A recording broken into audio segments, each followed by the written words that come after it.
ఇది కదా ఆఫర్ అంటే ఇప్పుడు ఎంత కొంటే అంత ఫ్రీ. విఆర్ఆ fine silver jewellery Jubilee Hills check post Hyderabad. నమస్కారం, వెల్కమ్ టు సుమన్ టీవీ. నేను గీతాంజలి. ప్రస్తుతం మనతో పాటు భారతీ శంకరపీఠం వ్యవస్థాపకులు, ప్రముఖ ఆధ్యాత్మికవేత్త, బ్రహ్మశ్రీ అన్నవరపు తిరుపతి మూర్తి అవధాని గురువు గారు ఉన్నారు. వారితో మాట్లాడదాం. గురుగారు నమస్కారం అండి. ఓం శ్రీ మహాగణాధిపతయే నమః. గురుగారు, పాల్గొన మాసం మార్చి 11వ తారీఖు చాలా విశేషమైన రోజని విన్నానండి. ప్రత్యేకించి కొన్ని సమస్యలకు నివారణ ఉంటుంది, కొన్ని పరిష్కారాలు చేసుకుంటే అని విన్నాను. ఇలా కొన్ని ముఖ్యమైనవి విశేషమైన రోజులకు సంబంధించి మీరు కొన్ని పరిహారాలు కూడా తెలియజేస్తున్నారు. చాలామంది అవి పాటించి బాధలైతే వాటి నుంచి విముక్తి పొంది, ఏదైనా ఇబ్బంది అయితే ఆ పరిహారాలు పాటించి కొంచెం మంచి పొజిషన్కి వెళ్ళిన వాళ్ళని కూడా చూసాం, చెప్తున్నారు కామెంట్స్లో కూడా.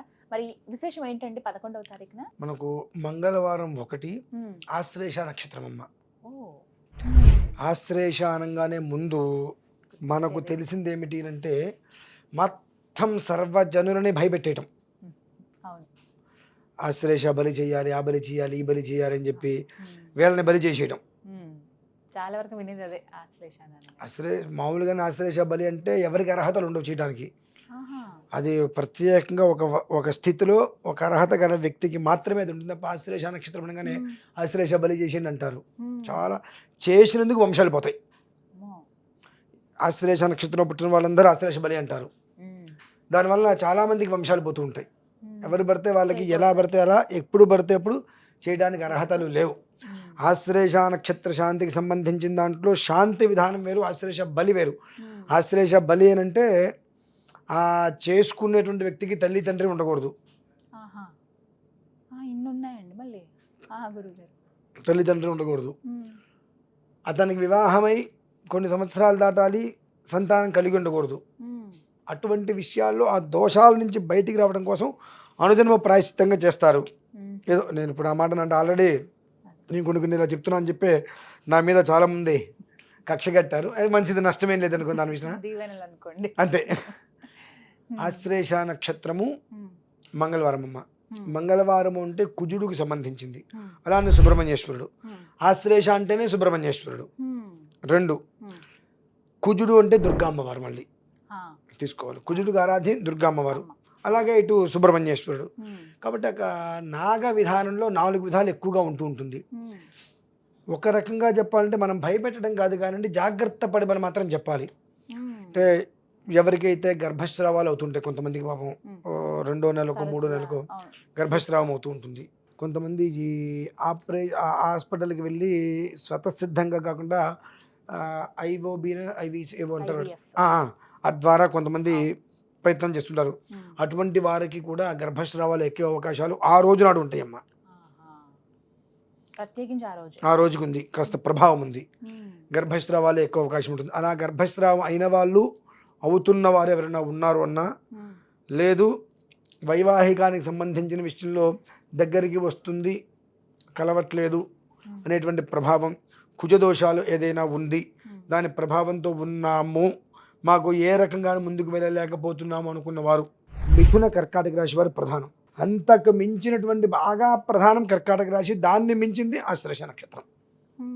మిథున కర్కాటక రాశి వారికి తప్పదు, అందులో కర్కాటక రాశి వారికి మరీ తప్పదు. దాన్ని మించి ఇంకా తప్పని వారు ఆశ్లేష నక్షత్ర జాతకులు. ఆ రోజునాడు సాయంత్రం సమయంలో ఆశ్లేష నక్షత్రానికి సంబంధించినటువంటి యో దోష సమజని తద్దోష ప్రాయశ్చిత్తం అనేటువంటిది, కేవలం కూడా అది నక్షత్ర ప్రాయశ్చిత్తం అమ్మ. బలి అంటానికి అర్హతే లేదు, ఆ మాట పనికిరాదు, చేయకూడదు. కాబట్టి అది కాకుండా ఆశ్లేష నక్షత్ర శాంతి అంటారు కేవలం దాన్ని.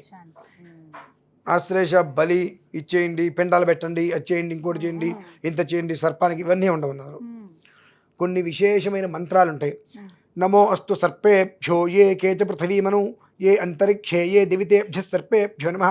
ఈ మంత్రం చెప్పుకుంటూ మనం ఈ చేయి తీసుకెళ్ళి పుట్ట లోపలికి పెడితే పాము మనల్ని కాటేదండి. అవునా?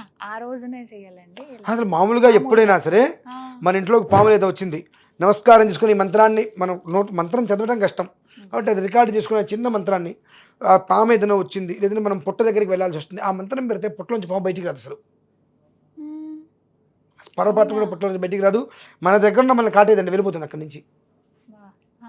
స్వరాక్షర పదవర్త వర్ణంలో లోటు లేకుండా నమో అస్తు సర్పేభ్యో ఏ కేచ పృథివీమను ఏ అంతరిక్షే ఏ దివితేభ్యః సర్పేభ్యో నమః ఏ దోరోచనే దివో ఏ వా సూర్యస్య రశ్మిషు ఏషామప్సు సదః కృతం తేభ్యః సర్పేభ్యో నమః యా ఇషవో యాతు ధానానాం ఏ వా వనస్పతి కుమ్రను ఏ వా వటేషు షేరతే తేభ్యః సర్పేభ్యో నమః. ఈ మంత్రాన్ని పారాయణ చేస్తే పుట్టలో చేపెట్టిన పాములు నేను చేయదండి. ఈ ఎన్నో రకాలుగా మాకు చదువుకున్న శిక్షలు వస్తాయి. ఏ మంత్రం దేనికి ప్రాధాన్యత, ఏ మంత్రం చేస్తే ఏది మనకు అనుకూలంగా ఉంటుంది, ప్రతికూలంగా ఉండేదాన్ని ఎలా మనం అనుకూలంగా మార్చుకోవచ్చు అనేటువంటివి. ఇటువంటి కొన్ని మంత్రాలతో కొన్ని ద్రవ్యాలు తీసుకొని కొన్ని ప్రయోగాలు చేస్తారమ్మా. వారు దగ్గర ఉండి చూడొచ్చు, వారి ఇంట్లోనూ చేయించుకోవచ్చు, లేదా ఎక్కడ గుళ్ళల్లో గోపురాల్లో చేయించుకోవచ్చు, ఎక్కడైనా సరే. మర్చిపోకుండా మాత్రం సాయంత్రం 5-5:30కి మొదలు పెడితే 8, 8:30, 2:30, 3 గంటల సమయం పడుతుందమ్మా. శుభ్రంగా ఆ విధానాన్ని వాళ్ళు అనుసరించుకొని తీరవలసినదే. కుదరలేదండి, కష్టమండి అంటే నీ జన్మాంతము నాకు ఈ పుణ్యం కావాలని కోరుకోవద్దు. ఇంకా అంతే, ఒకసారి కుదరలేదు అని అంటే కనుక జన్మాంతము నాకు ఈ పుణ్యం రావాలని నువ్వు కోరుకోవద్దు. అంటే ఇప్పుడు ఆశ్లేష శాంతి పూజ అని నిర్వహించుకోవాలండి. ఆశ్లేష శాంతి బలి కాదమ్మా. చాలా ఆ బలి అనే మాట చాలా ప్రభావం మనకి చూపిస్తుంది. ఆశ్లేష నక్షత్ర శాంతి అంతే. అది మీకు వాళ్ళకి తెలిసినటువంటి పంతులు గారు ఎవరైనా ఇంటికి పిలిపించి చేయించుకోవచ్చు. లేదు అంటే ఏదైనా దేవాలయంలో ఎవరన్నా నిర్వహిస్తున్నారు అంటే అక్కడ చేయించుకోవచ్చు. కానీ చేయించుకోవడం మాత్రం ఖచ్చితం. ఇది కాదు ఈసారి ఎప్పుడన్నా మేము చూద్దాము అనుకుంటే ఇక సాధ్యమైనంత వరకు నాకు మంచి జీవితం రావాలి, నాకు యోగ్యకరమైనటువంటి స్థితిగమనం రావాలి అనేటువంటి ఆలోచన నీ మైండ్లోంచి తీసేయచ్చు. ఎందువలన అని అంటే మామూలుగానే నాగదోషము అనేటువంటిది మనిషిని నానా రకాల యాతనని పెడుతూ ఉంటుంది. నాగదోష ప్రభావం, కుజదోష ప్రభావం రెండూ మిశ్రితం కలిసినవి ఏంటంటే ఆ మనిషి తర్వాత అసలు నేను ఎందుకు బ్రతుకున్నానని బాధపడతాడమ్మా. ఆ రెండు ఇప్పుడు కలవకూడదు దోషగమనాలు. ఎందుకంటే ఆ రెండు దోషాలు కలిసినాయి అంటే బ్రతుకుండంగా మనిషికి సంతానం కలగదు. ఇటువంటి కొన్ని యోగ గమనాలు మనకు సంప్రాప్తమైనప్పుడు ఆ రోజు మనకు అతిగండ యోగం ఆ రోజు. అంటే దానివల్ల ఏమన్నా ప్రభావం? ఇప్పుడు చెప్పే కదండి, ఈ నాగ ప్రభావము కుజ ప్రభావం రెండు కలిస్తే ఆ మనిషి అసలు నేను ఎందుకు బ్రతుకున్నాను మానసికంగా బాధపడతాడు. దానికి అతిగండం తోడవుతుంది. ఈ మూడు కలిసి వచ్చినప్పుడు ఆ మనిషి చేసేటువంటి ప్రక్రియ ఆశ్లేష నక్షత్రానికి శాంతి. ఎందువల్లంటే ఉగ్ర నక్షత్రం ఉంటుంది. ఆ నక్షత్రం ఉగ్ర నక్షత్రం. ఆ నక్షత్ర ప్రభావం వచ్చినప్పుడు మామూలుగా ఆదివారం కలిస్తే కొంచెం మనం ఆలోచించాల్సి వస్తుంది. మంగళవారం అనేటప్పటికీ అసలు దాని ప్రభావం 4, 4, 4, 4, 4, 7 4లు పెరుగుతుంది ప్రభావం. 7తో వృద్ధి చెందుతుంది ఎప్పుడు కూడా. అదేమవుతుందంటే సప్తహ అనేటువంటిది ఆ కుటుంబానికి సంబంధించిన దాంట్లో మనకు జాతకరీత్యా మనం 7వ స్థానం ఉంటే కలత్ర స్థానం ఉంటాం, కుటుంబాలకి విచ్ఛిన్నం. ఇలా మార్గాంతరాలు జరిగే అవకాశాలు ఉంటాయి. ఇటువంటివి ఏవియూ జరగకుండా తను ఎలాగైతే కుటుంబం సౌఖ్యంగా ఉండాలని కోరుకుంటాడో అలాంటి సౌఖ్యం కావాలంటే కొన్ని ఆటంకాలు అనేటువంటి ఏవైతే ఉంటాయో ఆటంకాలని వృద్ధి చేసేది, పూర్తిగా నిర్వీర్యం చేసేది ఆశ్లేష నక్షత్రంతో కూడుకుని వచ్చినటువంటి మంగళవారం అమ్మ. అతిగండ యోగంతో కూడుకుంది కాబట్టి తస్మాత్ జాగ్రత్త.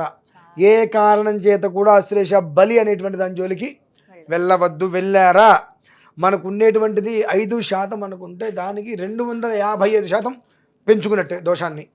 కాబట్టి దాని జోలికి వెళ్ళద్దు. ఆశ్లేష నక్షత్ర శాంతి, దానికి కొన్ని మూల మంత్రాలు ఉంటాయి. ఆ మంత్రాలు ఎలా నిర్వర్తించాలి అనేటువంటిది కావాలి అన్నా ఎవరైనా పంతులు గారితో ఉన్నారు చేయిస్తాను అంటే ఒకసారి నాకు కనుక కాల్ చేస్తే ఆ మంత్రం అనేటువంటిది వాళ్ళకి నేను ఎలా చేయాలో కూడా వివరిస్తాను. ఎందుకంటే దానికి చిమ్మిరి ఇవి కొన్ని అవసరం అమ్మ. తల నువ్వులతో తయారు చేసినటువంటి చిమ్మిరిటువంటి అవసరం క్రతువుకి. కాబట్టి అది ఎలా నిర్వర్తించాలి ఏంటి అనేటువంటి విషయాన్ని నేను వాళ్ళకి వివరించగలుగుతా.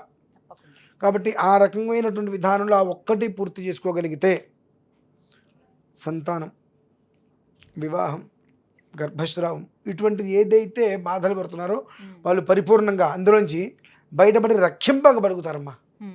భ్రూణ హత్య అంటారు. అంటే ఈ నాగదోషాలు ఎందుకు వస్తే చిన్న మాట చెప్పినంతే ముగిచ్చేస్తాను ఈ విషయం. అయిన దానికి కాని దానికి ఈ అన్ని దోషాలు ఆపాదించవు. పితృదోషం కానీ నాగదోషాలు కానీ జన్మతహాగా రావమ్మా ఎవరికి అవి. 99% జన్మతహాగా రావు. రజస్వల అయిన దగ్గర నుంచి వాళ్ళకి ఆపాదిస్తాయి అవి.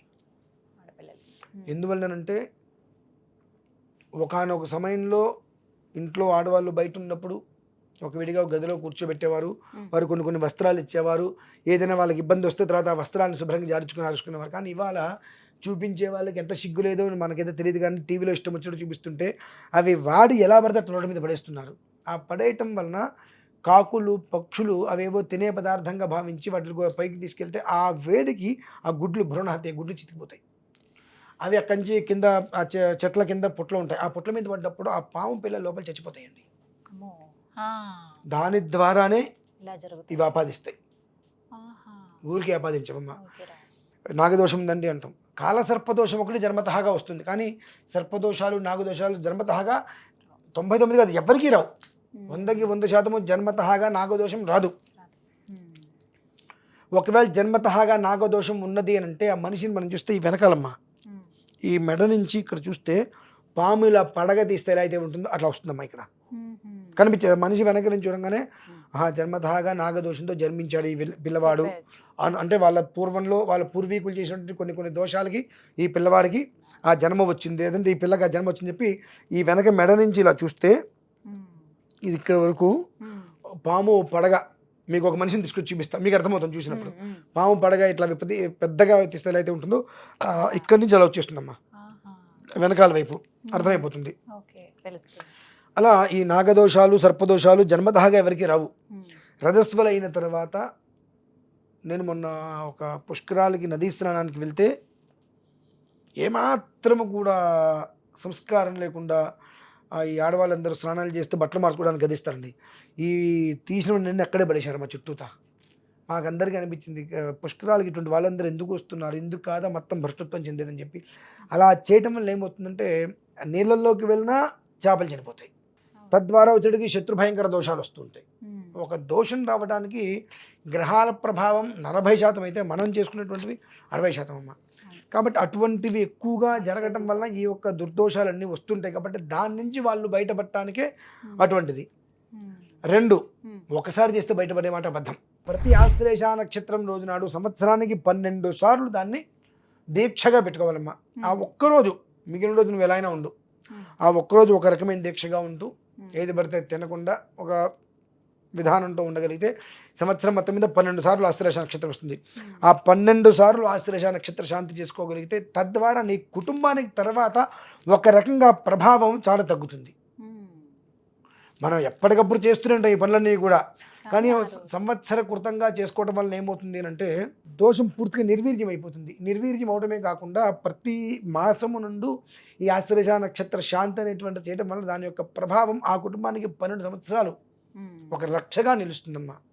కాబట్టి ఏదో నేను రేపు మంగళవారం వస్తుంది కాబట్టి నేను ఒకసారి చేసి ఆపేసుకుంటాను కాకుండా ఆశ్లేష నక్షత్రం నియమంగా ఒక సంవత్సరం పాటు అంతే చేసుకోగలిగితే చాలా ప్రశాంతతతో కూడి ఉంటారు మా జీవితం మాత్రం.